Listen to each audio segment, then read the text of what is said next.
When I bought this acre of land in central Minnesota, I didn't know that it was going to be next to a heavy-duty artillery testing military base. Well, there will be various trainings being held at Camp Ripley, many of them involving large caliber weapon systems. So after living here for about 6 months, was it worth it? The property itself is really quite nice and sits in sort of this bowl on a southern-facing slope with massive, really tall trees that about 120 years ago they were all logged, so everything grew back at the same time. And while I am scared about getting killed by one of these trees, it would be a really awesome building material considering how straight some of these are. The access wasn't the greatest, so I've been digging this by hand over the past months. But it also wasn't horrible because there was a flat parking space up on top. So after looking for land ever since 2020 and looking at swampy land, looking at land that was priced at 25 grand and half the size of this, I finally stumbled upon this and sort of wondered, why would I not do this?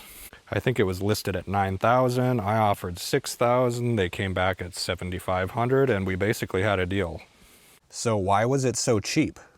Well, I'm pretty sure that 90% of it has to do with the loud explosions I've been hearing over the past month. And before that, it was the burst assault rifle fire, I would imagine. I'll try to capture some explosions while recording this, but it's few and far between, it's sporadic, so you never really know when it's coming. Other than that, the zoning is actually quite desirable. It's a rural residential, which means I'm allowed to have a camper on here, and you just pay a one-time, like $200 camper fee, and you can basically short-term just camp out here. It's 2 hours from Minneapolis. It's 20 minutes to the nearest Walmart. There's a local grocery store that's 10 minutes away. You do have to live with neighbors, of which I really haven't seen them too much, and with all the foliage, you can't really. And for 7,000, the thing is, I was looking at like $15,000 near Crosby or Cuyuna, and it was a tiny, like, square footage sized lot, no trees, and it was in this tiny town. And then I looked at another spot on the Sioux Line Trail, and it was swampy. And then I went to another swampy one, and they were all like $12,000. So sure, I've got my little bit of swamp down here, which we're actually in a moderate drought right now, and it's no water at all down here.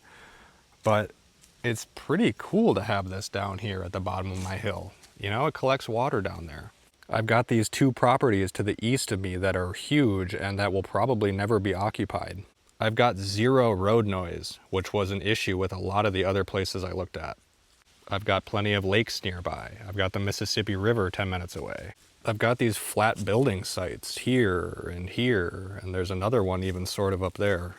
So I almost feel as though I traded off like road noise and other undesirable things for, you know, sometimes, sure, there's a really fucking loud explosion and it kind of scares me. If I had a dog, it would probably be a no-go. I think the dog would freak out. Luckily for me, I have a cat, and the cat hunts mice. So while it's not the dream off-grid 5 acres that everybody thinks of in the middle of nowhere, it's a nice 1 acre close to town, and, you know, I've got military protection. the zoning is lax enough where I can build my off-grid dreams, do some gardening, sleep in my van. So yeah, I think it was worth it. So far, so good. If you want to see what I'm up to, you know what to do. Smash that